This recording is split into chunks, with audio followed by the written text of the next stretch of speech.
안녕하세요. 오늘 함께 할 내용 대륙이동설입니다. 대륙이동설, 얘가 뭔지 한번 살펴보도록 하겠습니다. 과연 넌 누구니? 라고 하면 베게너라고 하는 학자가 주장한 내용입니다. 약 3억 년 전, 3억 년 전이면 어느 정도냐면요. 고생대 말입니다. 고생대의 말에 지구에 있던 대륙이 한 덩어리였다라고 얘기를 합니다. 그걸 우리는 가끔 나는 게임을 안 하니까 잘 모르겠는데요. 온라인 게임에도 나오는 걸로 얘기 들었는데 판게아라고 합니다. 판게아. 들어보셨을 것 같은데요. 예, 그 하나의 초거대 대륙인데 그걸 이제 판게아라 부르는데 판게아가 있었고 그게 고생대 말의 한 덩어리 판게아를 이루고 있다가 중생대 초부터요. 서서히 분리됩니다. 한 방에 빡 찢어지고 이게 아니라 정말 서서히 슬로울리 찢어져 가지고 어떻게 돼요? 현재의 대륙 분포가 되었다라고 하는 게 바로 베게너가 주장하는 대륙이동설입니다. 결과적으로 대륙이동설은 고생대 말 한 덩어리였던 판게아가 이동해서 현재의 모습을 갖추게 되었다라고 주장하는 게 바로 베게너가 주장하는 대륙이동설입니다. 대륙이동설의 증거는 무엇인지 한번 살펴볼게요. 자, 베게너가 대륙이동을 얘기했을 때 그냥 야 그랬을 것 같지 않냐? 이러면서 그냥 툭 얘기했으면 사람들이 미친 거 아니야? 라고 얘기했을 겁니다. 말이 돼? 뭐 사실 나중에 좀 무시를 당하긴 했습니다만 대륙이동설의 증거를 제시하면서 봐라! 움직였을 것 같지 않니? 라고 제시를 합니다. 그 대륙이동설 증거 4가지를 좀 기억을 해주세요. 자, 마주보는 두 대륙의 해안선 모양이 일치합니다. 사실 뭐 완벽하게 들어맞는다기보다는 워낙 오랜 시간이 지났으니까 뭐 한쪽의 대륙이 이렇게 생겼다면 나머지 반대쪽의 대륙은 뭐 이런 식으로 생겼든지 어떻게 돼? 이렇게 맞아 들어가는 아귀가 맞아 들어가는 대략적으로 맞아 들어가는 모양을 띠고 있었고요. 그리고 뭐 대륙 그린 김에 뭐 멀리 떨어진 대륙과 즉 여기 있는 대륙과 여기 있는 대륙 사이에 바다가 존재하는데 여기에 있는 지질 구조들이 연속적으로 이루어진다는 겁니다. 무슨 뜻이에요? 지층들이 쌓여 있을 때 A, B, C, D 이렇게 쌓여 있으면 반대쪽도 어떻게 돼요? A, B, C, D 이런 식의 구조로 예, 이쪽과 이쪽이 같이 지질 생성 그 구조가 연속적으로 같이 나란히 이루어져 있다는 거. 그래? 그렇다는 건 뭐야? 둘 다 A, B, C, D, A, B, C, D 있었는데 같이 있다 찢어진 거 아닐까? 라는 얘기를 생각하게 만들 수 있는 그 증거가 됩니다. 그 다음 세 번째요. 멀리 떨어진 대륙에서 같은 종의 화석 분포가 나타납니다. 뭐 글로스테리스라든가 여러 가지 화석들이 나타나는데 선생님 걔네가 수영 바다를 건너가지고 열나 잘해서 그런 거 아닐까요? 그러기엔 너무 많이 떨어져 있더라는 겁니다. 예. 근데 같은 종류의 화석이 서로 멀리 떨어진 대륙에서 얘는 여기서 발견되고 얘는 여기서 발견되고 그럼 옛날에 같이 살다가 죽은 다음에 찢어진 거 아닐까? 이런 생각 아니면 같이 있는 동안 찢어지거나 이렇게 되지 않을까라고 증거로 제시하게 되고요. 빙하의 흔적과 이동 방향의 일치 어떻게 돼요?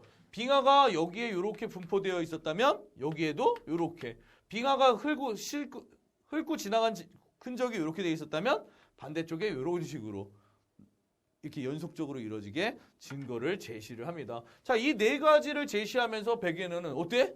요걸 봤을 때는 대륙이 옛날에 한 덩어리였다가 찢어진 것 같지 않니? 라고 증거를 제시를 하게 되죠. 예, 보면은 이런 거예요. 그래서 마주보는 두 대륙의 해안선 일치하고요. 지질 구조들이 연속적으로 일어나고 있고요. 글로소프테리스라고 하는 또는 메소사우스라고 하는 화석들이 서로 다른 대륙에서 발견되고요.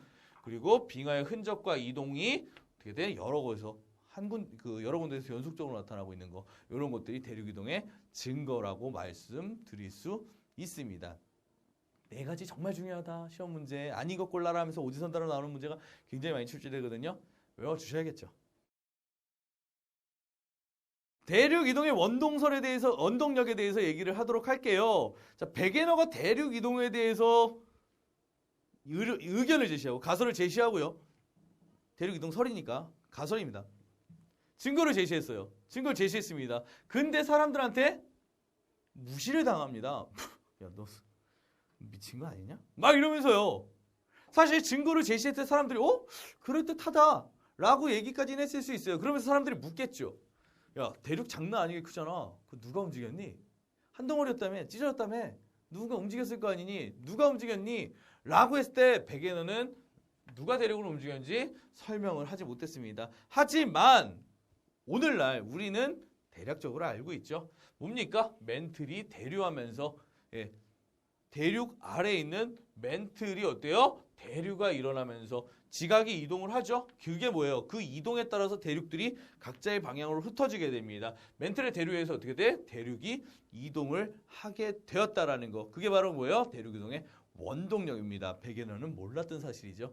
뭐 저 하늘나라에서 이제 아하 그렇구나라고 확인을 할 것 같습니다. 예, 그렇습니다. 맨틀의 대륙 이동의 원동력 뭐예요? 맨틀의 대류다라고 확인을 해주시면 감사할 것 같습니다. 알아두세요.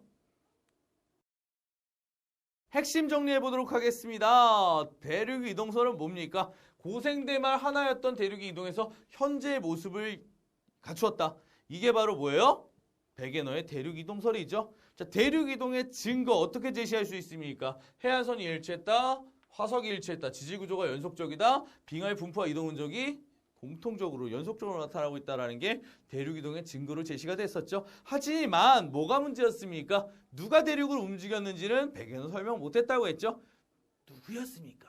바로 맨틀의 대류가 대륙 이동의 원동력이라는 걸 나중에서야 알게 됩니다. 그래서 그 당시에는 백예너의 그 대륙 이동설이 조금은 약간 무시당하는 그런 경향을 갖고 있었다라는 거 알아주세요. 뭐 상식적으로 좋습니다. 자, 기억들 해주실래요? 특히 대륙 이동의 증거입니다. 됐나요? 좋습니다. 개념 확인 문제 풀면서 정리하도록 하겠습니다. 자, 다음 그림은 대륙의 이동 과정을 시간 순서대로 나타낸 것이었습니다. 자, 판기하가 점점점 찢어져서 현재의 모습으로 오는 겁니다. 뭐 시험 문제에서는요, 요 과정 물어보는 경우도 있습니다. 그럼 간단하죠. 찢어지는 방향으로 가면 됩니다. 예, 그래요. 근데 대륙 이동의 근거로 볼 수 없는 거 고르래요. 예, 이런 과정 일어난 근거로 볼 수 없는 거 네 가지 있었죠. 근거, 빙하의 흔적과 이동 방향 근거로 됩니다. 자, 마주보던 두 대륙의 해안선 모양이 일치한다. 근거로서 사용이 되죠. 자, 멀리 떨어진 두 대륙 주변의 해수의 온도가 유사하다. 이건 뭔 소리입니까? 바닷물 온도 이상 비슷한 거는 뭐 난류가 흐르든 한류가 흐르든 뭔가 다른 이유가 있겠죠. 위도가 비슷하든지. 이건 아니죠. 자, 멀리 떨어진 대륙과 지질구조의 연속성 같이 있다 찢어진 거다. 멀리 떨어진 대륙의 같은 종의 화석 분포 같이 있다 찢어진 거다. 이상가족된 거다. 이렇게 보시면 되는데 해수의 온도는 전혀 상관이 없다라고 보시면 될 것 같습니다. 몇 번 됩니까? 3번 됩니다. 3번. 자, 좋습니다. 이 네 가지. 3번을 제외한 나머지 네 가지 뭐예요? 대륙 이동의 증거죠. 다시 한번 복습해주는 센스 한번 발휘해 주시길 부탁드립니다. 자, 오늘 여기까지 하고요. 다른 강의에서요. 좀 더 좋은 모습, 행복한 모습, 밝은 모습으로 함께 하도록 하겠습니다. 수고하셨습니다.